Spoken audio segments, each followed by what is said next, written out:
A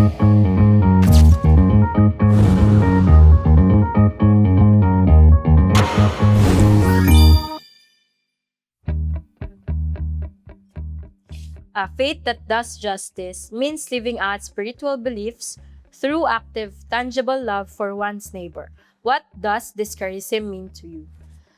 Dati, yung faith that does justice, hindi ko siya naman talaga naiintindihan at hindi naman ako lumaki na naririnig ko yung mga words na yun. Pero, thankfully, narinig ko siya sa Joy Nostalgia and faith that does justice. Ang meaning nun is, yung may empathy ka sa lahat ng mga tao na nakakasalamuha mo. Kasi, hindi naman natin alam kung ano yung kwentong meron sila sa likod nung nakikita lang natin sa kanila, hindi natin alam kung ano yun.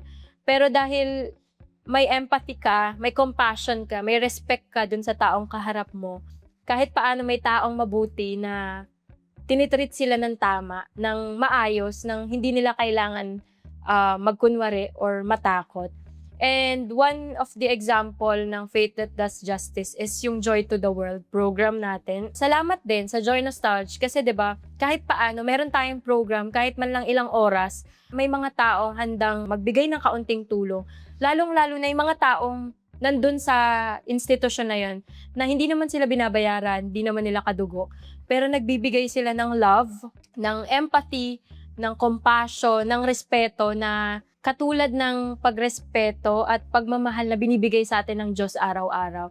Hopefully, yung mga programa ng Joy Nostalgia, Joy to the World ay magpatuloy at yung mga employee natin ay, alam mo yun, sumama rin kayo para makita nyo yung kung ano pa yung pwede nating maitulong sa mga kapwa Pilipino natin. What have you learned about serving others through your role? Ako, I think, yung natutunan ko sa role ko sa pagsaserve ng ibang tao or sa mga clients natin is yung service, wala siyang pinipiling tao. Lahat kailangan mong tulungan. Lahat ng pwede as much as possible matulungan, tutulungan mo. Mission din natin na tulungan yung mga katrabaho natin, yung mga kasama natin.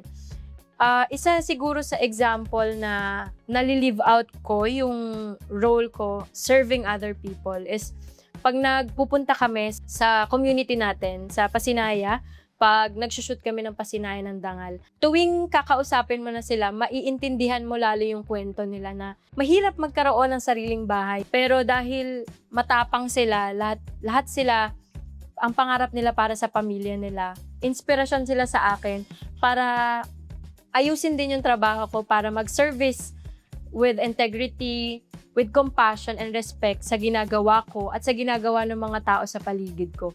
Kasi nga, hindi naman nagiging successful ang isang bagay nang ikaw lang mag-isa. Para saan pat marami tayo kung hindi rin tayo magtutulong-tulungan.